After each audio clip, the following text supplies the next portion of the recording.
Jessé fez passar a Samar, porém Samuel disse: tampouco a este escolheu o Senhor. Assim fez passar Jessé seus 7 filhos diante de Samuel. Porém Samuel disse a Jessé: o Senhor não escolheu estes. Perguntou Samuel a Jessé: acabaram-se os teus filhos? Ele respondeu: ainda falta o mais moço, que está apacentando as ovelhas. Disse, pois, Samuel a Jessé: manda chamá-lo, pois não nos assentaremos à mesa sem que ele venha. Então mandou chamá-lo e fê-lo entrar. Era ele ruivo, de belos olhos e boa aparência. Disse o Senhor: levanta-te e unge-o, pois este é ele. Todos. Tomou Samuel o chifre do azeite e o ungiu no meio dos seus irmãos. E daquele dia em diante, o Espírito do Senhor se apossou de Davi. Então Samuel se levantou e foi para Ramá. Eu vou pedir para que toda a congregação leia junto comigo o versículo de número 7. Porém, o Senhor disse a Samuel: não atentes para a sua aparência, nem para a sua altura, porque o rejeitei. Porque o Senhor não vê como vê o homem. O homem vê o exterior, porém o Senhor o coração. Que o Senhor nos abençoe, estejamos orando durante os levitas que irão nos brindar agora, estejamos orando pela palavra do pregador, reverendo Marcelo.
Uma vez mais, bom dia, igreja, as amadas irmãs e aos irmãos.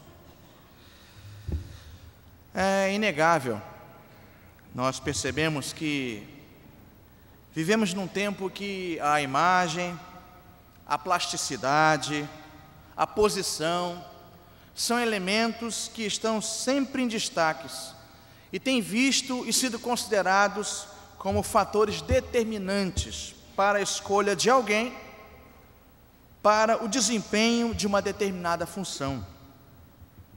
Na verdade, esse comportamento sempre existiu, sempre esteve em voga, mas hoje nos parece que essa condição tem sido levada a termo de grande exacerbação.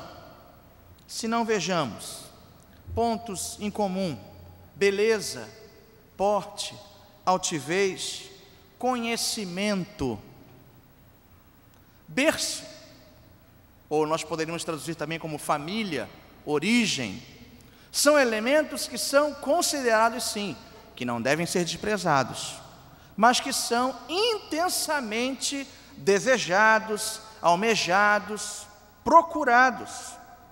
São pontos comuns e altamente desejáveis numa sociedade que anseia por tais qualitativos. Uma sociedade que se baseia no que se é revelado mais da forma exterior. Infelizmente, não foram poucas as vezes em que esses qualitativos se demonstraram ineficientes e insuficientes para o desempenho das suas funções. E daí é percebido também a frustração por parte dos espectadores, daqueles que permanecem na expectativa de tal figura, e também por parte daquele que foi alvo de tamanha expectativa. Porque o Senhor não vê como o homem vê o exterior, porém o Senhor, o coração. 1 Samuel, capítulo 16, versículo 7, parte B. O texto que nós lemos, Samuel estava indo em direção à pequena cidade de Belém, uma cidade cercada de montanhas, de algumas florestas, de animais selvagens, e o seu coração, o coração do profeta, encontrava-se pesaroso, devido à palavra de Deus para com ele. Palavra esta que nós lemos, 1 Samuel, no capítulo 16, versículo 1, parte B.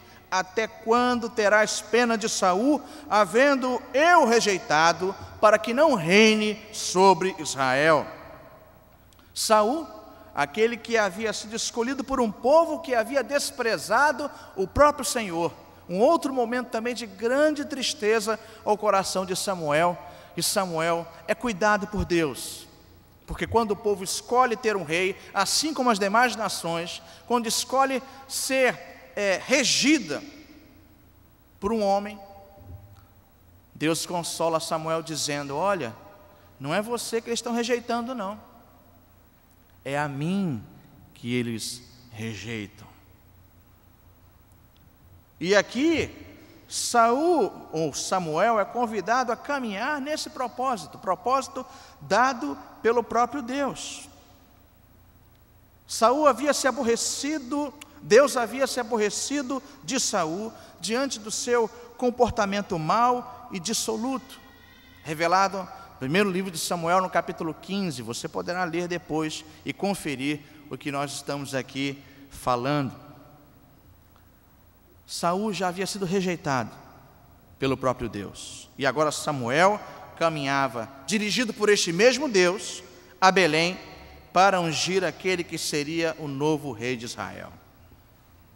A chegada de Samuel àquela cidadezinha já causou grande alvoroço e grande espanto. Nós vemos isso no versículo de número 3. Convidarás Jessé para o sacrifício, e eu te mostrarei o que hás de fazer, e ungir-me-ás a quem eu te designar. Ele vai chegando a Samuel, ele vai chegando à cidade. No versículo 4, os anciãos chegam até ele e perguntam se é de paz a tua vinda. É de paz a tua vinda, Samuel? Samuel não era conhecido por visitas rápidas e corriqueiras.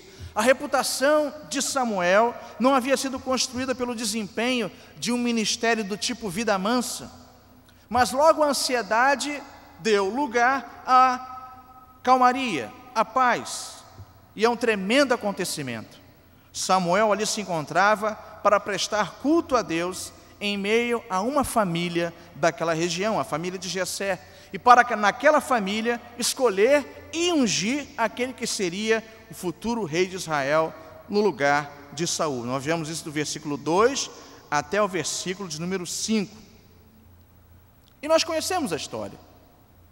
Os filhos de Jessé vão sendo apresentados a Samuel. Primeiro Eliabe, que tudo indica que talvez tivesse porte, fosse vistoso, é o que diz o versículo 7. Antes do versículo 6, sucedendo que entrando eles, viu Eliabe e disse consigo, Samuel pensou consigo mesmo, certamente está perante o Senhor o seu ungido. Mas o próprio Senhor rechaça essa visão meramente circunstancial de Samuel. Não atentes para a sua aparência, nem para a sua altura. E a parte B do versículo nós já lemos aqui. Deus não olha o exterior, mas vê o coração. E assim foi com os demais irmãos, Abinadab, Samar, Natanael, Radai e Ozem, conforme o primeiro livro das Crônicas, no capítulo 2, versículos 13 a 15, nós encontramos os nomes dos outros irmãos que também passaram por Samuel. 1 Crônicas 27, 18 ainda vai acrescentar um outro nome, o de Eliú. Portanto, ali passaram os 7 filhos de Jessé. E nenhum deles o Senhor despertou a Samuel e disse, este é aquele a quem tu irás ungir como rei de Israel. O restante da história, a maioria, ou se não todos nós, já conhece. Existia ainda um outro filho, um filho que curiosamente o nome nem é mencionado.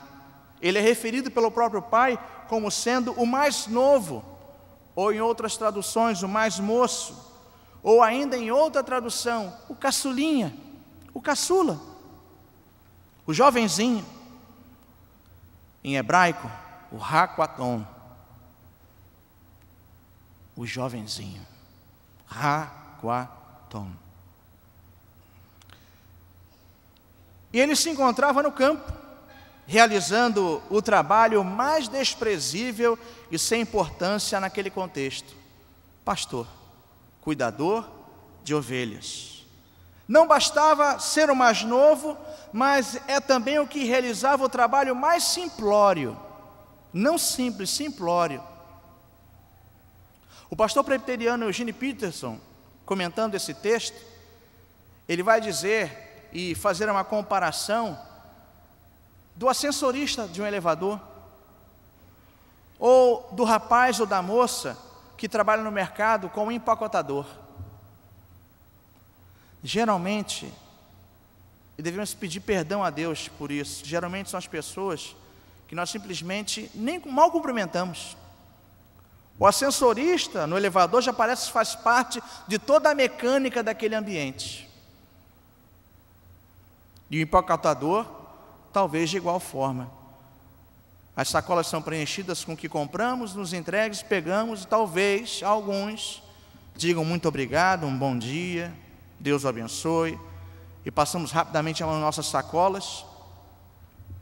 Hoje sacolas de papel, olha atenção aí, e vamos embora. Raquaton contém um significado, um sentido sutil de insignificância, de não ser considerado muita coisa, que jamais poderia ser considerado uma pessoa escolhida para uma posição de poder, de prestígio.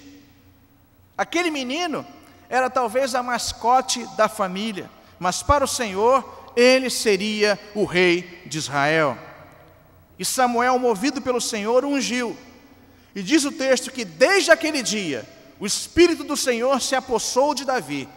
E o menino, o caçula, o Raquaton, ganha um nome no final dessa narrativa. Seu nome é Davi. E é só no fim dessa narrativa que o nome desse menino aparece. Queridos, quando nós nos debruçamos sobre esse texto, sobre esse magnífico relato, deve crescer em nossas mentes, em nossos corações, que existe algo como que davídico em cada um de nós. Na nossa insignificância, na nossa fragilidade, na nossa incapacidade, nós fomos escolhidos por Deus, fomos ungidos pelo seu Espírito para o desempenho de uma obra de consequências eternas. Você foi chamado, escolhido, eleito por Deus para o desempenho de uma obra de consequências eternas.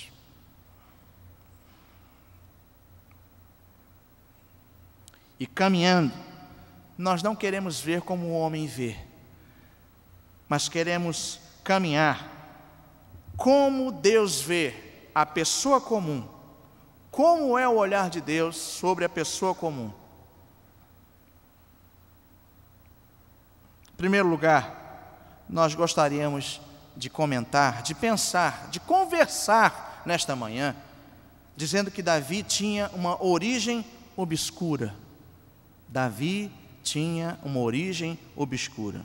Não somente ele, mas igualmente a sua família não era considerada sangue azul, sangue nobre, ou popularmente, Davi nem a sua família era sangue bom.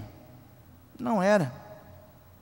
Em sua árvore genealógica existia o detestado e desprezado sangue moabita.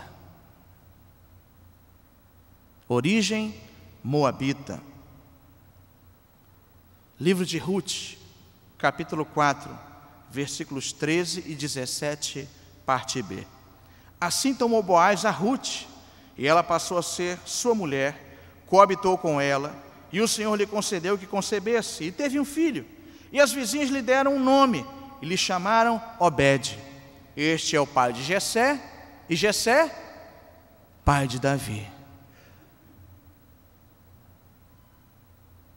A sua origem, a sua família, a sua história não foram impeditivos para que o Deus de toda a graça o enchesse, o tomasse com o seu Espírito. Eu quero dizer nessa manhã, em o nome do Senhor Jesus, que a sua origem, que a sua história, que a sua família, que todo o seu trajeto, talvez até aqui, o dia de hoje, não são impeditivos para que o Senhor o chame, derrame do seu Espírito em sua vida e o convoque para uma grande obra de consequências eternas.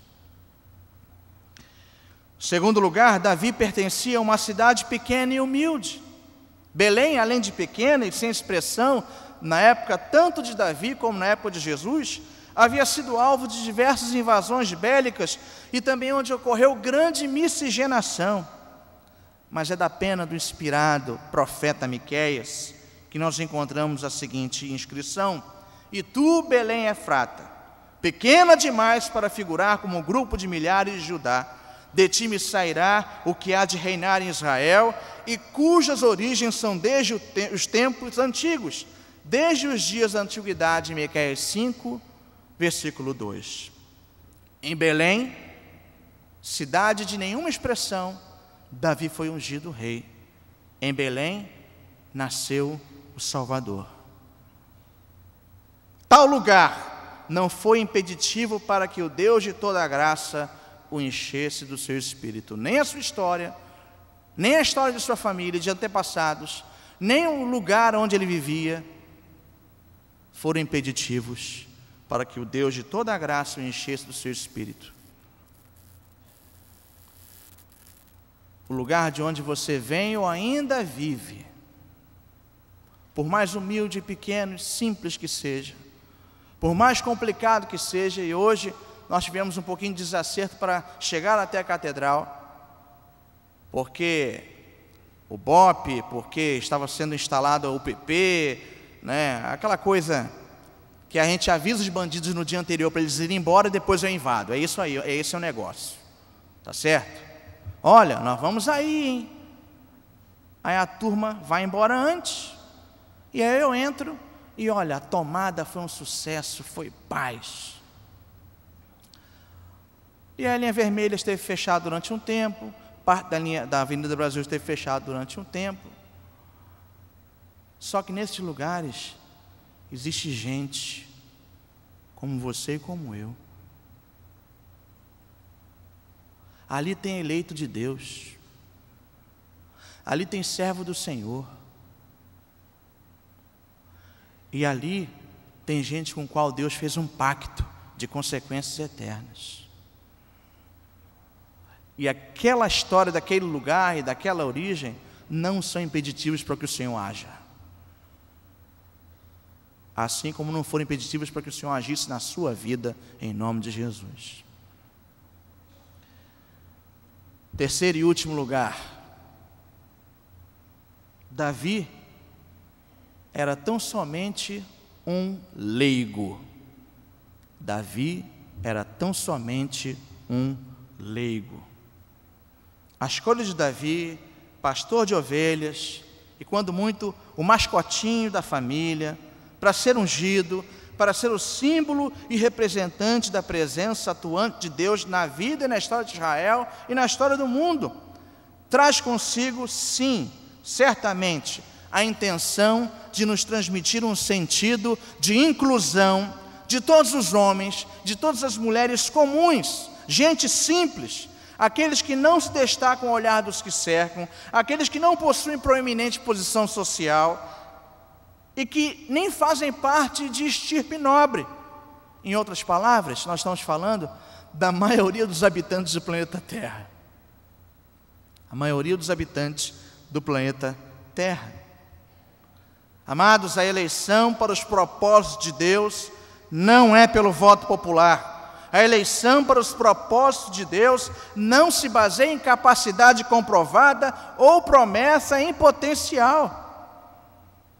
São desejáveis, são queridos, são importantes? São, mas não serão eles que darão a palavra final. Queridos, a nossa cultura coloca especialistas e profissionais numa consideração tão elevada, tão acima das proporções reais, que em decorrência disso o leigo é considerado quase como um idiota, e que só é competente se for assessorado o tempo todo, cuidado o tempo todo, sob a tutela de alguém o tempo todo, e não lhe é concedido a possibilidade de crescer, de avançar e de revelar de fato o potencial que está ali naquela pessoa. Por isso é hora de entendermos que o relato central das Escrituras sobre o ser humano, vivendo da fé, encontra-se sob a forma da história de um leigo, de um raquatom, de um pastor de ovelhas, de alguém que não era considerado nem pelo próprio pai, nem pela própria família. Certa vez eu vi o reverendo Antônio José pregando ou citando que Davi, quando saiu ao campo, não foi só levar, e não foi levar o lanche aos irmãos, ele saiu para derrubar Golias. Saiu para derrubar Golias. Pela graça e pelo poder de Deus. A vida de Davi é o primeiro exemplo bíblico de que por vezes podemos chamar de sacerdócio universal de todos os crentes. Sacerdócio universal de todos os crentes. Lutero, o grande reformador, convidou o povo e a nação a iniciar os primeiros passos nesse sacerdócio, quando a Bíblia foi traduzida para a língua pátria, foi colocada na mão de cada um para que eles examinassem livremente as Escrituras. Primeiro passo para aprender a caminhar com os próprios pés. Os ancestrais de Davi, e aí vamos um pouquinho mais para trás, vamos reportar o Egito, ao serem resgatados de uma vida servil no Egito, não muito tempo atrás, haviam recebido uma declaração constitucional do próprio Deus. Êxodo 19:6. Vocês serão para mim um reino de sacerdotes. Um reino de sacerdotes. Nem a sua origem, nem o lugar de nascimento, nem a sua tarefa simples, nem o fato de ser um leigo foram impeditivos para que o Deus de toda a graça o enchesse do seu espírito. Amados, eu gostaria de concluir essa palavra lendo um texto que foi vencedor entre os textos de língua portuguesa no concurso de redação chamado Little World, em 2006. O tema foi um líder cristão ou mentor que tem impactado a sua vida. E esse texto foi publicado na revista Ultimato, edição 306 de maio e junho de 2007. Eu gostaria de ler para vocês o texto de autoria de Renata Cristina de Oliveira Tomás, cujo título é Ele me ensinou o que é a graça. Quando meu avô estava a alguns metros da entrada de casa, já era possível saber que estava chegando. Assobiar os hinos do cantor cristão era sua marca registrada. O som entrava pela casa de uma forma inconfundível. Amaro Barbosa de Oliveira, o homem mais falante e comunicativo que já conheci em toda a minha vida. Ainda hoje, quando fecho os olhos, penso nele. Posso vê-lo caminhando. Um negro alto, de 1,80 m, com todos os traços faciais que a raça lhe permitia. Nariz largo, lábios carnudos, rosto fino e bigode bem aparado, que assim como os poucos cabelos que lhe restaram nos laterais da cabeça, começou também a embranquecer. O chapéu, que sempre protegia do sol a cabeça calva, e a bengala eram acessórios inseparáveis. Fosse onde fosse, a música sempre o acompanhava. Em casa, nos momentos familiares, pedi que cantássemos com ele os hinos do cantor cristão. Era quando exibia seu belo tenor.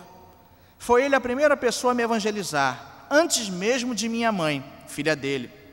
Renata dizia, você sabe o que é graça? Nas primeiras vezes eu respondia não. Então ele explicava, é favor imerecido de Deus. Após inúmeras repetições, aprendi e estava pronta para ouvir a palavra de Deus de um modo mais consistente. Morávamos em diferentes cidades, ele na Baixada Fluminense e eu na região serrana do Rio de Janeiro.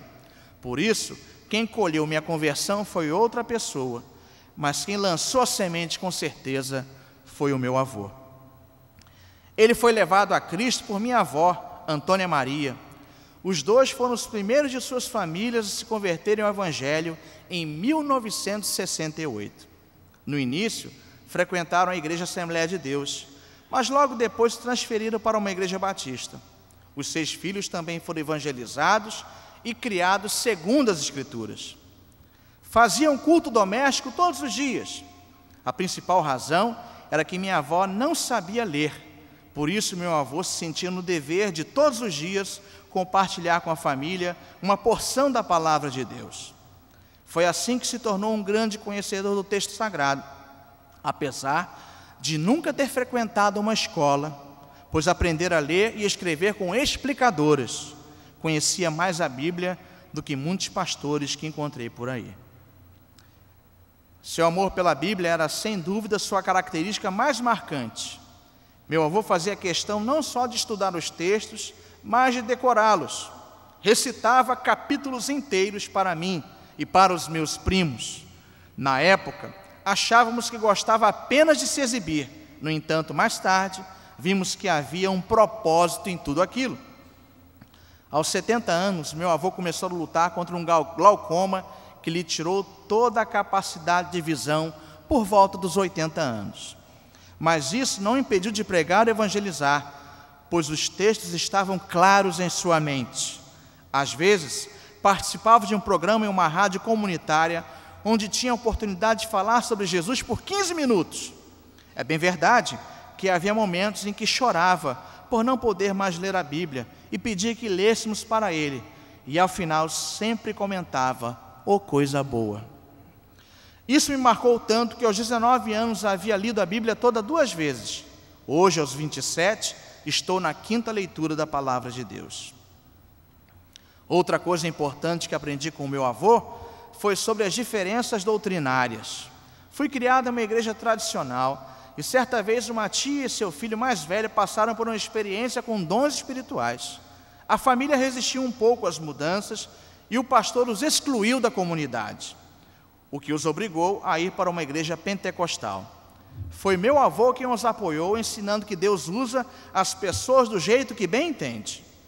Ele leu conosco as cartas do Novo Testamento e nos mostrou como minha tia era uma crente fiel e por isso não poderia ser tratada como se tivesse sido levada por um vento de doutrina.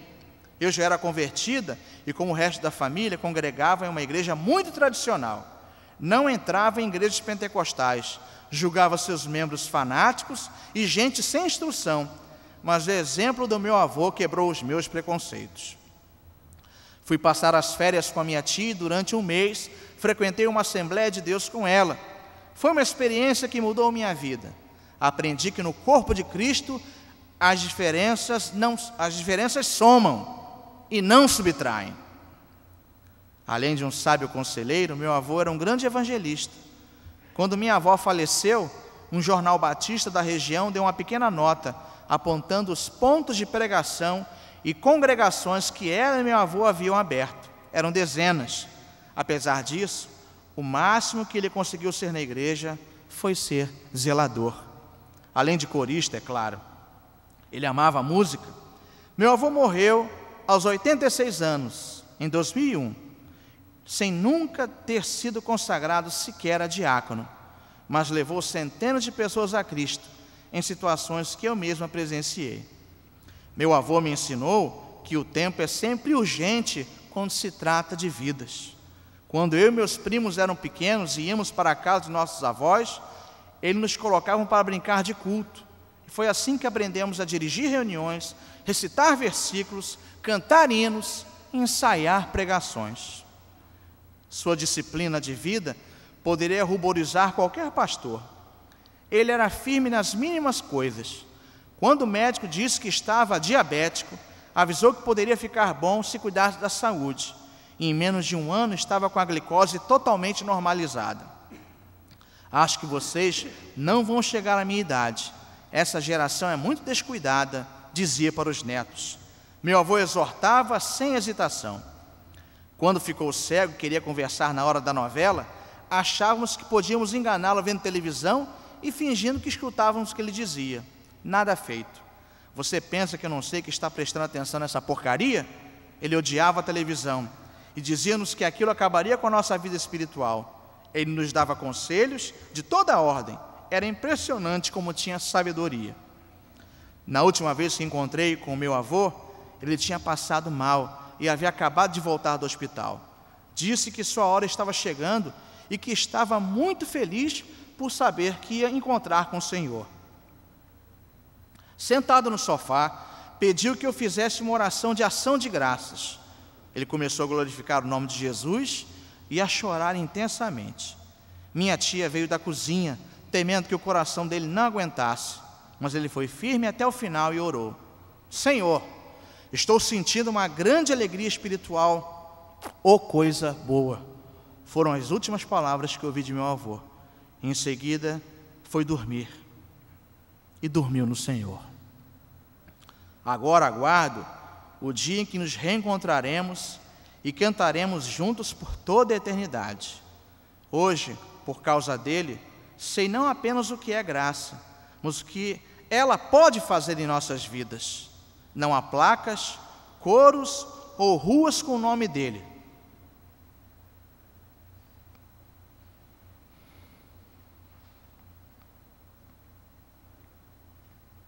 Mas sou testemunha viva de que a sua pegada forte ajudou-me a caminhar junto com o meu Salvador. Meu avô era um sacerdote, sem paramentos, mas era um sacerdote.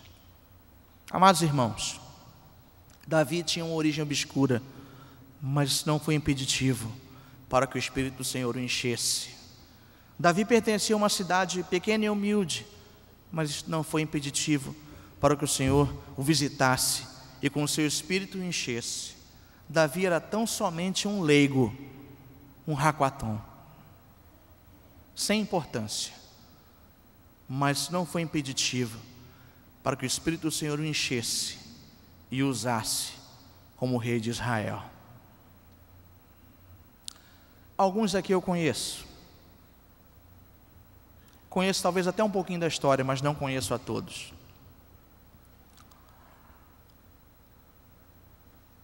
Nem a sua origem, por mais humilde que seja, nem a história dos seus antepassados, nem o fato talvez de você ser um leigo, serão impeditivos para que o Senhor haja na sua vida e o use como um poderoso instrumento em suas mãos. Amados irmãos, não existe crente sem dom, não existe crente sem talento. E quando você professou a fé um dia, junto com a salvação, que o Senhor lhe concedeu por graça, o Senhor lhe concedeu dons e talentos, que não podem ser jamais enterrados. Não obstante a sua história, a sua vida, o seu conhecimento, a sua formação. Sabe como o Senhor nos vê? Com uma nação de sacerdotes. Portanto, exerça o seu papel no corpo de Cristo. Em o nome do Senhor Jesus. Amém.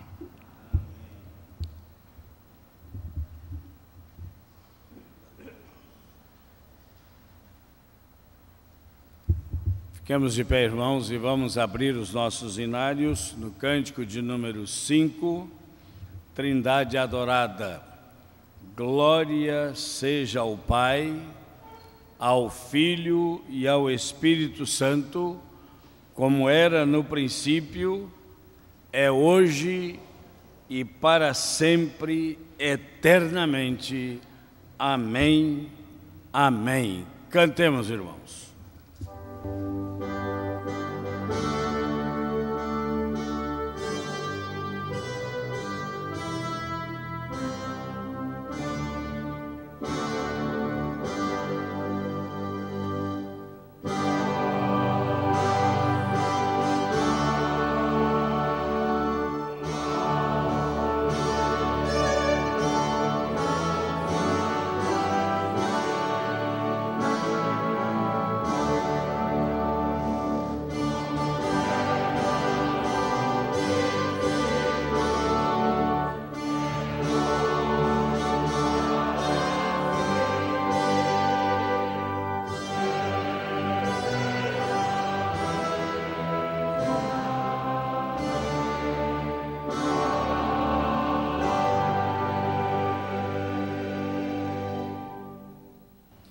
Que o Senhor esteja à tua frente para te mostrar o caminho certo. Que o Senhor esteja ao teu lado para te abraçar e te proteger. Que o Senhor esteja atrás de ti para impedir que homens maus e perversos te armem ciladas. Que o Senhor esteja dentro de ti para te consolar quando estiveres triste. Que o Senhor esteja acima de ti para abençoar-te.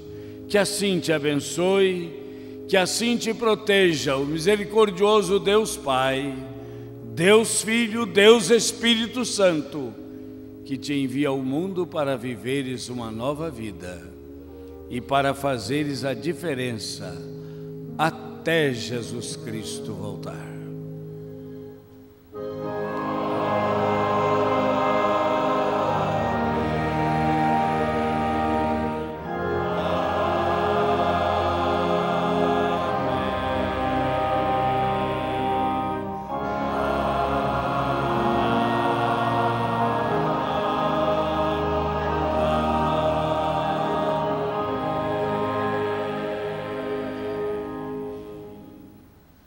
Sentai-vos, irmãos.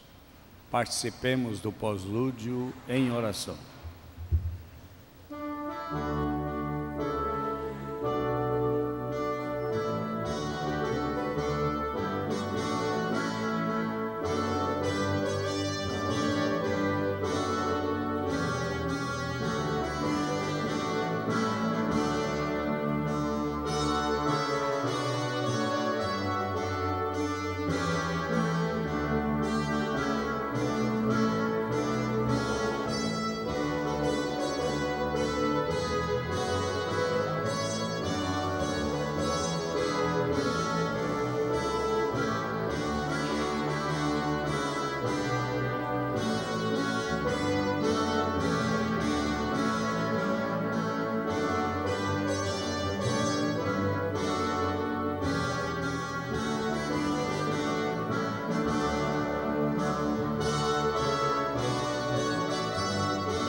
Amém.